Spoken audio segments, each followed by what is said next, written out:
j'avais été à Mission Caleb au Tessin, donc loin d'ici. J'avais passé une semaine et demie. Naomi, elle venait d'avoir 8 mois ou quelque chose comme ça.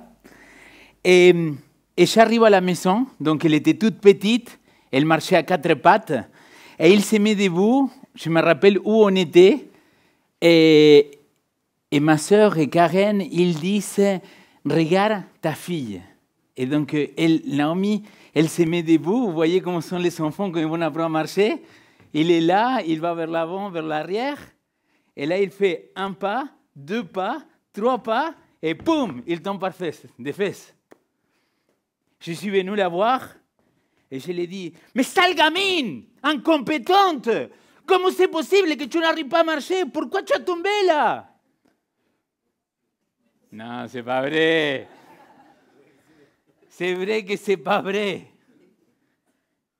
Et ça m'a servi d'illustration pour ma vie en tant que chrétien. Mais aussi pour ma vie dans mon couple, dans mon travail. Parce que dites-moi si ce n'est pas vrai quoi. Dans la vie, on doit apprendre à marcher. Et quand on apprend à marcher, parfois on tombe. Régulièrement, je pourrais dire on tombe. Est-ce que vous avez déjà fait de vélo? Quand j'apprenais aussi à mes enfants à faire des vélos sans les petites roulettes, vous savez très bien que c'est la même chose ce qu'il arrive. C'est-à-dire, tu commences à pédaler, et dans un moment, tu perds l'équilibre et tu tombes. Pour ceux qu'on a appris à faire des skis ou des snowboards quand on était plus âgés. J'avais un ami à moi qui me disait, si tu as peur de tomber, tu ne vas jamais apprendre. Il faut apprendre à tomber. Et là, c'était un petit peu le partage que je voulais avoir avec vous ce soir. Quand je tombe, je me relève. Parce qu'il me semble que la vie, tout court, ça chie de ça, quoi. Tu tombes et tu te relèves. La question, c'est comment? Comment tu vas le faire? Parce que, regardez, vous savez, sur notre chaîne YouTube, on a nos messages, on a nos louanges, on a pas mal de choses. Et parfois, je dois ranger. Et donc, je suis rentré, regardez, un prêche d'il y a 12 ans en arrière. Et j'avais 20 kilos de moins. Et j'ai dit, nom d'un chien, qu'est-ce que j'étais BG là? Et le gars, il a une estime de soi impressionnante. Et là, je me regarde au miroir, je dis, qu'est-ce qui s'est passé là? J'ai tombé là. Tout ce que j'avais perdu, je l'ai récupéré. Et en plus, il y a quelqu'un à l'église hispanique, il y a 2 semaines, qui vient me voir et me dit, toi, tu as grossi, non? Oui, j'avais remarqué, surtout dans les pantalons, dans les chemises. Et il me dit, tu sais que c'est pas bien faire le yo-yo. Et oui, je savais que c'était pas bien faire le yo-yo. Et je me dis, mais c'est vrai, combien de fois dans ma vie, déjà, j'ai perdu, j'ai regagné le poids, j'ai reperdu, j'ai regagné. Et donc, j'ai 2 chemins là maintenant.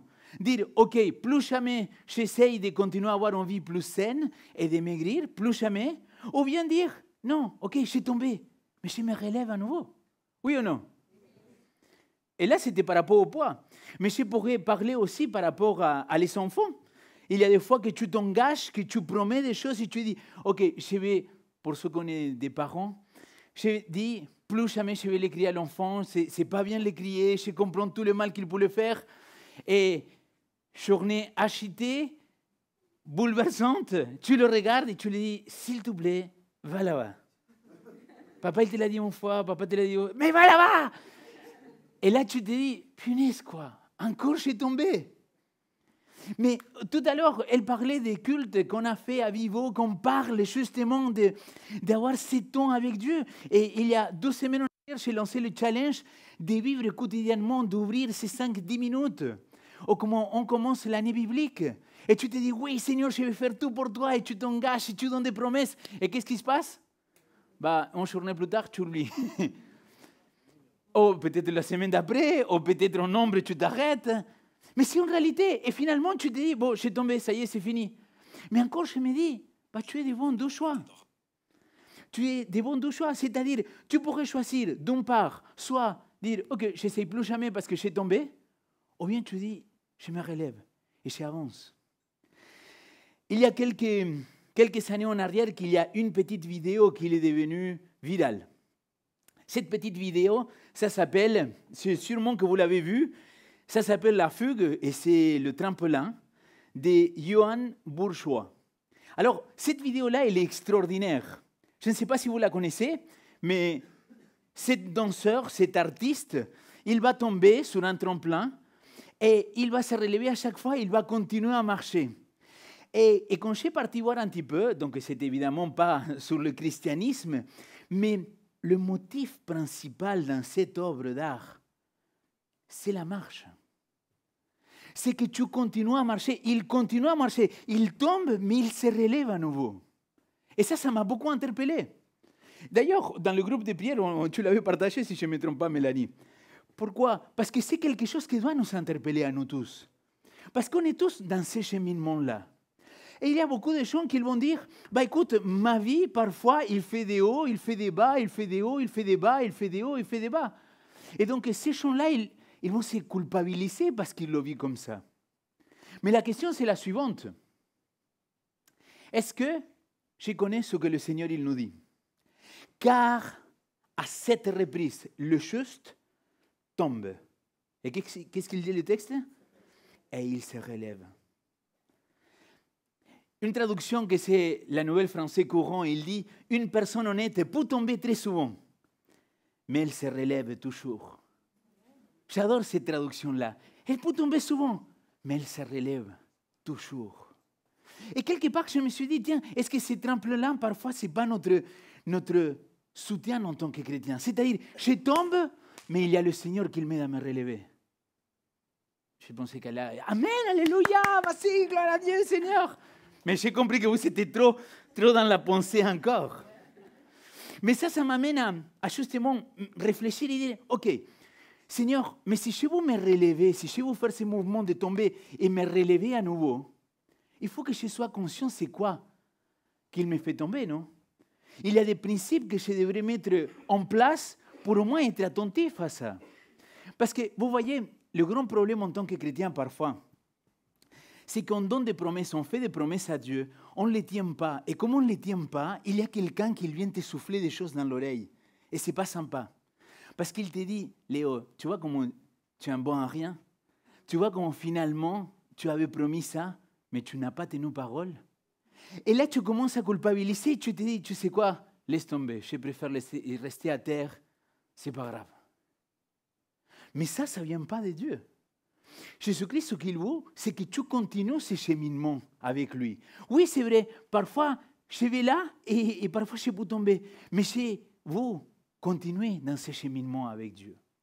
Et je vais vous dire pourquoi j'aimerais partager ce sujet-là avec toi, avec vous. Pourquoi parler de tomber et se relever? Parce que dans notre cheminement, parfois, on peut culpabiliser. Et la culpabilité, les amis, il y a un auteur genevois qui s'appelait Paul Touré, qui a écrit un livre qui s'appelle « Vraie ou fausse culpabilité ». Si vous ne l'avez pas lu, c'est un vieux bouquin d'il y a 50 ans en arrière, mais c'est extraordinaire. Parce que la fausse culpabilité, il va te dire « Tu sais quoi, Léo, c'est bon, tu as essayé, reste là. Tu as fait de ton mieux, mais là, maintenant, reste en bas. » Non, Seigneur, au nom de Jésus-Christ, je me lève et j'essaye à nouveau. Et pourquoi le fait de tomber, ça peut se convertir en une bénédiction?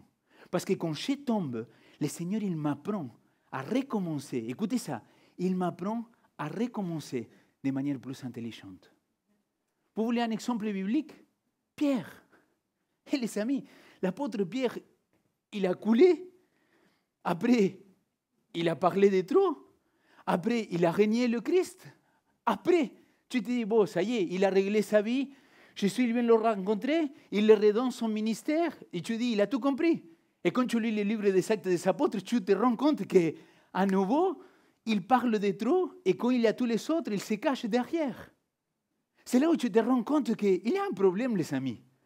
Parce que dans notre vie, parfois, on a des hauts, des bas.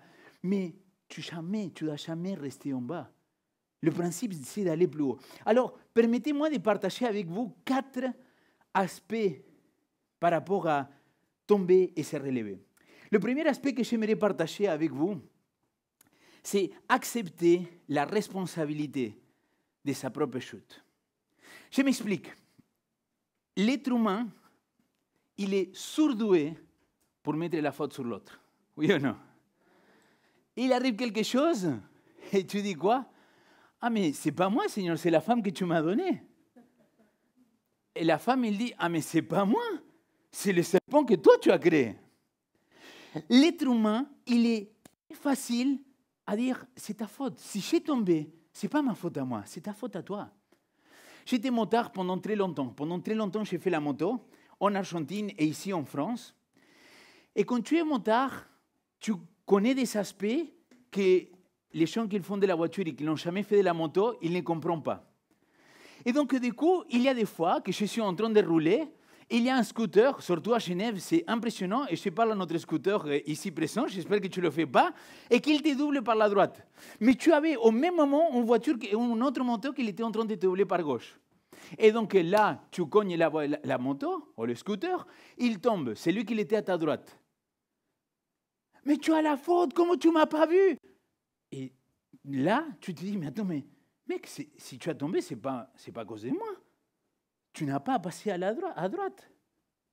Mais l'être humain, il est surdoué pour mettre la faute sur l'autre. Si je me suis énervé, c'est parce que mon gamin, il ne m'a pas écouté. Parce que s'il était attentif et il obéit à la première deux fois, je ne l'aurais pas crié. Si j'ai grossi, c'est parce que mes églises, ils me stressent beaucoup. Et donc, je dois canaliser tout ça. Et je le canalise à travers la nourriture. Et, comme il a dit Alain Delon, parole. Arrête de baratiner. Assume ta responsabilité. C'est ça que je veux dire. Accepte la responsabilité aussi de ta propre chute. Et regardez le texte que j'aimerais partager avec vous. Celui qui couvre ses offenses ne réussit pas. Celui qui les reconnaît et les délaisse obtient compassion. Proverbe chapitre 28, verset 13. Qu'est-ce que je veux dire? Là, évidemment, l'auteur au Proverbe, il est en train de parler de péché, de fautes. Mais je suis en train de parler de tout ce qu'il me fait chuter, de tout ce qu'il me fait tomber. Et pour faire ça, les amis, il faut avoir du courage, soyons honnêtes. Parce qu'il faut se poser, il faut prendre ce temps avec Dieu, causer avec lui et lui dire, OK, Seigneur, vas-y, révèle-moi, montre-moi pourquoi je suis tombé là. Vas-y, Seigneur. Je suis découragé, je ne veux plus aller à l'église, je ne veux plus étudier ta parole, je ne veux plus chanter, je n'ai plus envie de vivre une vie spirituelle avec toi. Vas-y, montre-moi, Seigneur, pourquoi je suis là aujourd'hui. Et ça, ce travail-là, je pense que c'est beaucoup plus difficile que le reste, parce que ça vient travailler à l'intérieur, parce que je dois affronter quelles sont mes responsabilités, pourquoi je tombe. Si moi j'ai une addiction, et cette addiction-là, elle revient. Dolson, il a parlé il y a 4 cultes en arrière, et il a dit, c'est parce qu'il y a un hôtel qu'on a créé. Mais je lui disais, Dols, mais comment tu veux que les gens, Dieu il puisse les révéler, c'est quoi qu'il faut chasser de leur vie, s'ils ne prennent pas ce temps avec Dieu?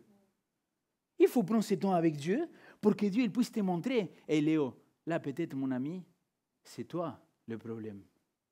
Quand je me réveille tôt le matin, pour aller étudier la Bible, pour prier. Mais en réalité, je suis en colère contre tout le monde. Le seul truc que je veux voir, mais aujourd'hui, ce n'est pas ma journée, tout le monde me met en colère ou quoi? Mais si tu te mets à analyser et tu te poses, et je donne un exemple simple. À quelle heure tu t'es couché, Léo, hier? À 1h du matin. Et tu penses que c'est normal de te coucher à 1h du matin et te réveiller à 5h? Oui, mais Seigneur, c'était pour toi. En gros, c'est à qui la faute là? À Dieu, n'est-ce pas? Je suis comme Ève. Mais c'est la serpent que tu as créé. C'est le serpent. Alors, quelque part, le Seigneur, là, il me confronte, il me dit, Léo, mon ami, il faut que tu fasses attention à ta santé aussi. Il faut que tu partes te coucher plus tôt si tu veux te réveiller tôt. Tu as besoin d'un temps pour dormir.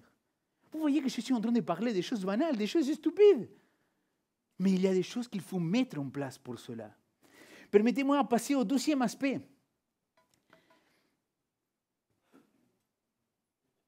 Cessez de se lamenter et commencer le changement. Vous avez lu avec moi? Cessez de se lamenter et commencer le changement. Je ne commente pas, je lis le texte. La tristesse selon Dieu produit une repentance, une métanoïa, un changement radical, tandis que la tristesse du monde produit la mort. Ça veut dire que quand toi, tu es concentré dans cette tristesse qu'il peut t'habiter parce que tu as tombé, tu peux rester avec cette tristesse-là qui est en train de te consumer à l'intérieur de toi. Mais si cette tristesse-là, ou si cet regret, il ne t'amène pas plus loin, bah, quelque part, tu as raté la cible. Parce que l'idée, c'est revenir. L'idée, c'est de dire, OK, Seigneur, là, je n'y vais pas. Je vais arrêter de me plaindre de tout ce que je n'ai pas bien fait et me lever et aller plus loin. Pourquoi je vous dis ça? Je connais trop de gens, les amis, qui sont restés ancrés dans le passé. Et dans les deux sens, des choses bonnes comme des mauvaises. Vous connaissez ces papis, ces mamies, tu les rencontres, ils te disent « Ah oui, mais avant la vie, elle était bien meilleure !» Ouais, mais je suis né là maintenant, et je vis dans cette société, et c'est l'église que j'ai, je n'ai pas une autre, donc ça ne me sert à rien de regretter le passé. Il faudrait que j'arrête de regretter tout ça, que j'arrête de regretter toutes les fois que j'ai tombé, et que je dise « Ok, Seigneur, je confesse. » Et à partir de maintenant, je me lève. Et pourquoi je me lève? Pour avoir ce changement radical dans ma vie. Numéro 3. Oubliez le passé et pensez à l'avenir. L'apôtre Paul, il va dire la chose suivante. En ce qui me concerne, mes frères, je n'estime pas moi-même l'avoir déjà saisi. Mais une seule chose compte. Oublions ce qui est en arrière et tendant vers ce qui est en avant. Je cours vers le but pour obtenir le prix de l'appel céleste de Dieu en Jésus-Christ. Qu'est-ce qu'il dit Paul ici? Paul il dit, hey, l'ami, ça y est, tu es tombé? Ok, lève-toi maintenant. Pense, réfléchis, réponds-toi. Mais maintenant, regardons vers où? Vers l'avant, vers l'avenir. Ça ne sert à rien de penser à toutes ces choses-là qui t'ont fait tomber. Maintenant, concentre-toi, visualise, déclare. Rappelez-vous, déclarez ce que vous voulez pour votre vie. Les victoires que vous voulez dans votre vie. Les victoires que vous voulez pour ne plus tomber de la même manière. Et ça, c'est rentrer dans une dimension vraiment extraordinaire avec notre Dieu. Dernier point. Avoir confiance que Dieu il est au contrôle. Chaque fois que je tombe dans quelque chose que j'avais dit, que je voulais faire autrement, et que je me suis dit, je reviens vers le Seigneur et je dis, papa, je te demande pardon. J'étais à côté de la plaque, vraiment, Seigneur. Mais voici maintenant, aide-moi à fixer, à regarder et me centrer sur Jésus-Christ. Car c'est lui le consommateur de la foi. C'est lui notre modèle par excellence. Et à partir de ces moments-là, je m'engage avec lui. Encore, l'apôtre Paul, parce qu'il comprenait de cela, il va dire en Romains chapitre 8, verset 8, « Nous savons de reste que tout coopère pour le bien de ceux qui aiment Dieu, de ceux qui sont appelés selon son projet. » Ça, les amis, je veux être convaincu. Je veux être convaincu, sincèrement, mes amis, que quand j'ai mis en place ces choses-là, j'arrive à tomber, mais à me relever et recommencer de manière plus intelligente. C'est à ça qu'on est appelé. Mais j'ai une garantie, et pour moi un soulagement. Je vais vous expliquer lequel. C'est que souvent, l'ennemi, il vient nous souffler des choses qui vont nous faire concentrer sur toutes les mauvaises conséquences. Il va venir te dire, mais tu vois ce que tu as produit, regarde ça. Et il va être cet accusateur. Mais Jean, il va le dire très clairement, mais nous avons un défenseur, nous avons un paraclète. Et ce paraclète-là, c'est Jésus-Christ, c'est le Saint-Esprit. Et lui, il peut te prendre, et malgré tout ça, il te dit, mon ami, ne t'inquiète pas, parce que de cette situation-là, je vais faire sortir quelque chose de bon. Est-ce que vous vous rappelez de cette parabole que notre Seigneur Jésus-Christ, il dit de cette vigne qu'il produisait absolument rien? Le vigneron, il vient et il dit, hey, attends, avant de l'arracher, laisse-moi creuser tout autour. Et laisse-moi mettre quoi autour? Le monde dans la ville, vous vous rappelez qu'est-ce qu'il dit dans cette parabole-là? Des fumiers, de caca. Et quelque part, il a dit, on ne sait pas, attendons, parce que peut-être il va produire des fruits. Et j'aimerais croire que parfois, quand je tombe, le Seigneur il dit, t'inquiète pas, Léo, je mettrai plein de caca autour de toi, parce que chez vous que tu produis de bons fruits, mon frère. Regardez comment ça change la vie. Si je vois tous ces problèmes-là autour de moi, en disant, waouh, Seigneur, je suis un arbre fertile qu'il va produire plein de fruits, Seigneur. Pourquoi? Parce que Seigneur nous encourage à se relever, à aller plus loin avec lui. Et j'aimerais vous laisser cette phrase-là. Quand je tombe, je me relève au nom de Jésus-Christ. Chaque fois que tu vas tomber cette semaine, relève-toi au nom de Jésus-Christ. Et prends ce temps-là avec lui pour vérifier pourquoi tu as tombé. Pour remettre en cause aussi ce qu'il y a à l'intérieur de toi. Pour arrêter de t'élémenter, oublier le passé et dire, ok, maintenant on se concentre dans l'avenir, Seigneur. Parce que je sais que tu as des plans de bonheur pour moi. Plans de paix et pas de malheur. C'est ça que le Seigneur il veut dans la vie de chacun de nous. C'est que chaque fois qu'on tombe, on se relève. Et que si vous tombez assez régulièrement, peut-être le Seigneur il est en train de fertiliser le terrain pour faire de vous des hommes et des femmes matures qui savent affronter la réalité de cette vie. C'est ma prière pour chacun de nous, qu'on puisse se relever au nom de Jésus-Christ.